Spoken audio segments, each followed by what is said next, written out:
So one of the things you have to understand about the whole ILA strike with the dock workers striking is that they are worried that Boston Dynamics will enter the chat and replace them.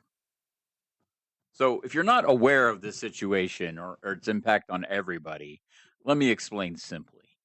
These are the guys who unload every ship at every port and deal with the international shipping of products from overseas or even just from other states that are using seabound ports for transportation to cut costs.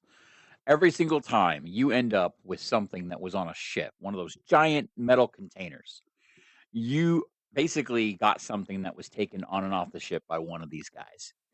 And it's kind of scary how much stuff they handle. Uh, to be honest, but not going to go there. The big stuff here though is that Boston Dynamics is a very well-known company that does what it can to change your idea of what robots can do. Okay? They've got robots that unload, for example, right there. You just saw it. This is something that they're worried about. One of the big things that they are scared about is the fact that they're worried about being replaced with these Boston Dynamics machines. Now, you have to ask yourself, do we really have robots that can do that? I mean, that sounds like something out of science fiction, right? Well, so did AI. We'll let that sit there. Because when you take the open models, for example, the one that NVIDIA dropped when they did they have an NVIDIA pre-trained model that they actively decided that they were going to. That's not the one I wanted. They've got this, for example, right? And so what's happening here is you've got companies making the body and you've got companies making the brain. So what's going to happen at some point is you are going to have the ability to stick one of these digital brains into a robot body. Now, you've got the people at Boston Dynamics working on your next robotic waifu, and you've got people at NVIDIA working to give it a brain. That's basically what's going on right now in the world. And so these guys are worried. They want job security. You can look at their signs, and you can see that they want to stop the automation. They want to be able to say, look, one of our workers is only the one allowed to do this. We don't want to be replaced by robots because they have real, legitimate fears of being replaced by robots. And this is a big deal because if a guy unloading a ship or a truck can be replaced by a robot, so will fast food workers. So will massage therapists. In fact, massage therapists, robot. Let's see here. Yeah, I mean, there's Fortune. Wow. Let's see here. World's most advanced massage. Let's show this one. So yeah, there's a robot that will literally do it for you, right? And so the idea here is that one of the things you have to critically understand about capitalism and the current state of capitalism is that it's perfectly okay for a company to replace workers with a robot that they fully own. If the robot costs 25 grand and the worker costs 40 grand a year, then the company is going to buy the $25,000 robot, depreciate the cost of that over 5 years and get a tax break and then fully own the device or probably sell it or refurb it or whatever after doing the 5 grand a year thing on it with its taxes. And so we're getting to a point in our technological evolution where the GDP of countries that has historically been based around the per person capita of value no longer applies. Okay? Now, this is a problem because countries, as sovereign nations in control of their own lands, have to fund themselves somehow so they can pay for their governments to exist and pay their militaries to exist. Now, the good news is that militaries will probably be robotic in the future. One of these robots will probably end up doing that for you. But one of these days, we're going to have robots with guns, and they're hopefully going to be on our side. But until that day happens, we still have to worry about these strikes. And so the issue here is that you have these guys, these workers, these people basically saying, look, we don't want to be replaced by machines. We're staring at the end of a gun. We know what's happening. We've seen the automation they've tried to bring in. We see what's out there. Okay, we've seen what Boston Dynamics shows on our website. We've seen what the AI models can do. And granted, the AI models aren't always reliable, but you know what? They're still smarter than some of the people we've ever worked with. So we're worried about this replacing us. And that's a big problem. Okay, because if they are allowed to do this kind of thing everywhere, then who's going to hire a human when you can just stamp out an AI? And that's the problem. You see, our capitalist system values profits and it values lowering costs. And that's not necessarily a bad thing. But the end result of that is that if it's cheaper to buy an AI that will do the work than, paying to feed and clothe and provide housing for a human by paying them a livable wage, companies will just do that instead because they would much rather pay $25,000 one time, get an employee for life, effectively, if they maintain the equipment well. At, at that point, they don't need to worry about hiring humans at all. HR doesn't really need to exist except for the executive suite. And that's what these people are worried about. Okay. Because at the end of the day, AI and robotics are not going to be good to serve people. We have, as a world, too many conflicting ideas of what the world should look like. Everything's competing with each other. As a result of that, well, simply put, it's actually in some people's best interests if they replace people with machines. The problem is when those machines can be something that can be stamped out like 1,000 at a time, the people who control that will also control humanity. And so these dock workers are trying to set a legal precedent that says, hey, you can't replace humans with machines. You have to have the ability of humans to do the work. And you have to actually look at this and go, okay, what is the value of automation versus having a human do it? For example, automation can be reprogrammed. It can have quality problems that aren't detected.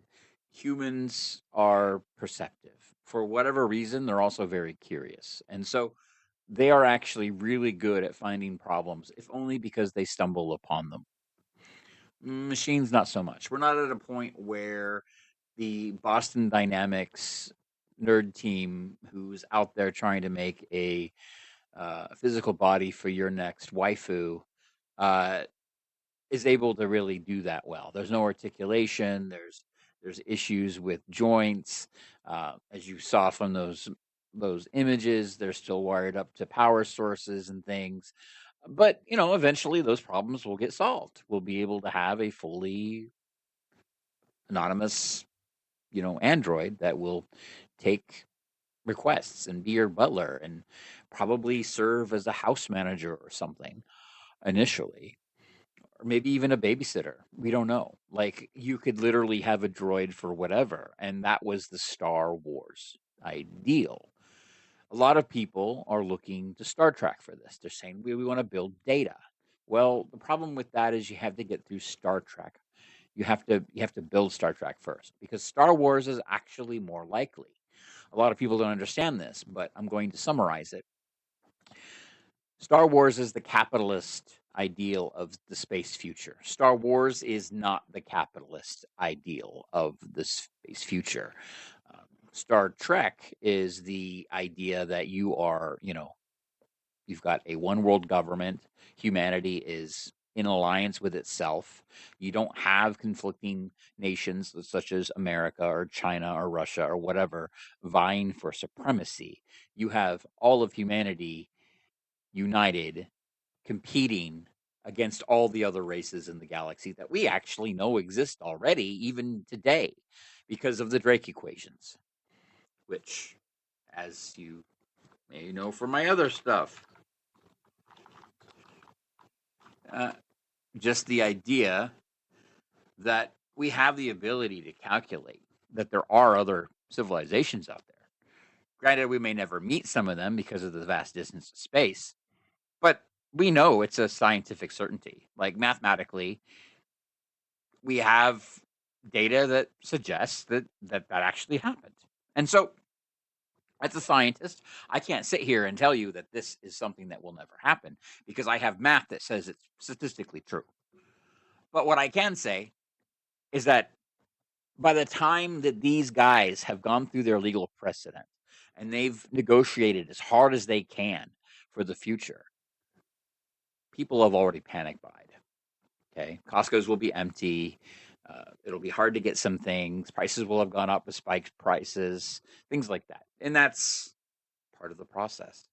If you go back through the history that's talked about for Star Trek, they actually talk about some of the historical issues that happened in the Star Trek universe. Now, why is that valuable here? Well, it turns out the people who wrote that stuff actually basically did a what if scenario and actually talked about it from the perspective of, okay, here's what could happen. Here's statistically what could happen. Here's what the data says. And you know what? That is not pretty. Humans will suffer if we ever get to a point where robots are allowed to have equal rights as humans or allowed to be used in place of humans. And so that was actually one of the big problems in the Star Trek stories is that they used, robots and droids for specific things, but they're always very simple.